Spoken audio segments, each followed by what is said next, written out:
அசிசியாரின் அர்த்தமுள்ள அருள்வாழ்வு அறிவும். 4.1 வழங்குபவர் அருள்முனைவர் ஆ. சூசைராஜா, பிரான்சிஸ்கன் கப்புச்சின். நாள் 1-0-02-2024 சனி. நமது உயர் மனப்பாங்கில் இறைவன் நம்முடன் இருக்கிறார். நமது அன்பான வார்த்தைகளிலும் அறச்செயல்களிலும் உழைப்பிலும் இறைவன் இருக்கிறார்.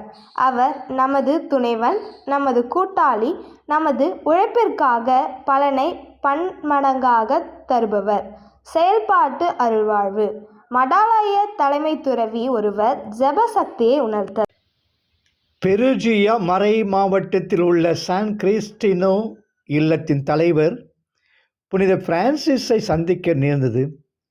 உடனே அவர் தனது குதிரையிலிருந்து இறங்கி அவருடன் அவருடைய ஆன்மாவின் மீட்பு பற்றி சிறிது நேரம் உரையாடினர்.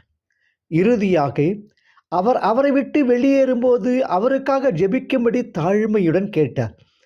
புனித பிரான்சிஸ் பதிலளித்தார், என் தலைவரே, நான் உங்களுக்கு மனமுவந்து ஜெபிப்பேன். இப்போது இல்ல தலைவர் சிறிது தூரம் சென்றபோது புனிதர் தனது உடன் சகோதரரை நோக்கி, சகோதரரே, சிறிது நேரம் எனக்காக காத்திருங்கள்.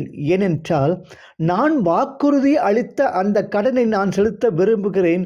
இது எப்போதும் அவருடைய வாழ்க்கையாக இருந்தது. ஜெபத்திற்காக யாராவது கேட்டிருந்தால் அதனை ஒருபோதும் அவர் புறம் தள்ளியதில்லை. மாறாக அவர் கொடுத்த வாக்குறுதியை விரைவாக நிறைவேற்றினார். புனிதர் கடவுளிடம் மன்றாடின போது அந்த இல்லத்தலைவர் இதுவரை அனுபவித்திராத ஆவியின் அரவணைப்பையும் இனிமையையும் திடீரென்று உணர்ந்து பரவசத்தில் மூழ்கி மயக்கமுற்றவர் போல் ஆனார். இது ஒரு குறுகிய நேரமே நீடித்தது. பின்னர் அவர் தனது நினைவுக்கு திரும்பினார் மற்றும் புனித பிரான்சிஸின் ஜெபத்தின் சக்தியையும் உணர்ந்தார். அந்த நேரத்திலிருந்து அவர் எப்பொழுதுமே சபையின் மீது அதிக அன்பு கொண்டார்.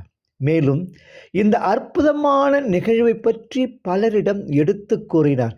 இதுபோன்ற சிறு சிறு பரிசுகளை கடவுளின் ஊழியர்கள் ஒருவருக்கொருவர் பரஸ்பரமாக பரிமாற்றிக்கொள்ள வேண்டும். இதுவே சிறப்பான கொடுக்கல் வாங்கல் பரிவர்த்தனையாகும்.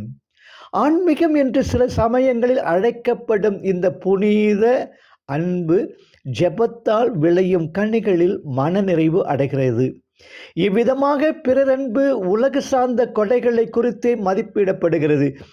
ஆன்மீக போராட்டத்தில் உதவுவதும் உதவி பெறுவதும் கிறிஸ்துவின் நீதி இருக்கையின் முன் போற்றுவதும் போற்றப்படுவதுமே புனித அன்பின் தன்மை என நான் நம்புகிறேன்.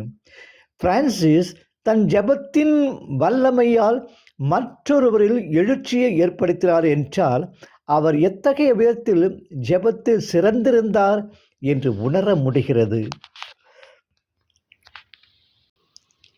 அசிசியாரின் அர்த்தமுள்ள அருள்வாழ்வு. இயேசுவோடு ஜெபி. ஒருவரோ அல்லது ஒரு குழுவோ தங்களில் இறை பிரசன்ன உணர்வை வளர்ப்பது ஜெபமாகும். வாய்ஜெபம், மனஜெபம் எல்லாம் முதல் முயற்சிகள் தான் என்பதை மறவாதீர். ஜெபிப்பது நாம் அல்ல, நம்மில் ஆவியானவர் ஜெபிக்கின்றார். நாம் செயலற்ற நிலையில் தாகத்தோடு திறந்த உள்ளத்தோடு அவரின் அருளுக்கும் ஆற்றலுக்கும் பரிவுக்கும் பாசத்திற்கும் காத்து கொண்டு இருக்கிறோம். கடவுள் அருளும் சுய சுதந்திரத்தை நாம் சரியாக பயன்படுத்த இயேசுவிடமிருந்து பெற்றுக்கொள்வோம், கற்றுக்கொள்வோம். இயேசுவில் இருந்தது தான் அல்ல, கடவுள் தந்தையும் தூய ஆவியும் தான் என்பதை நமது வாழ்வில் உணர்ந்து இயேசுவை நெருங்கி வருவோம். சீடர்கள் இயேசுவை அணுகியது போன்று இறை வேட்கை, இறை தாகம் எழுச்சி பெற வேண்டும். உமது திருவுலகம் எனது பாக்கியம் என்று இயேசு திருவுலத்திற்கு எப்போதும் உடன்பட்டார். தூய ஆவியால் வழிநடத்தப்பட்டார்.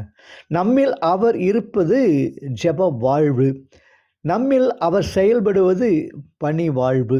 இவ்வாறு இயேசு வாழ்ந்தது தனக்காக அல்ல, மாறாக கடவுளின் பிள்ளைகளும் இயேசுவைப் போல இருப்பதற்கும் இயங்குவதற்கும் தான் கடவுள் தன் மகனை நமக்கு கொடுத்து வருகிறார்.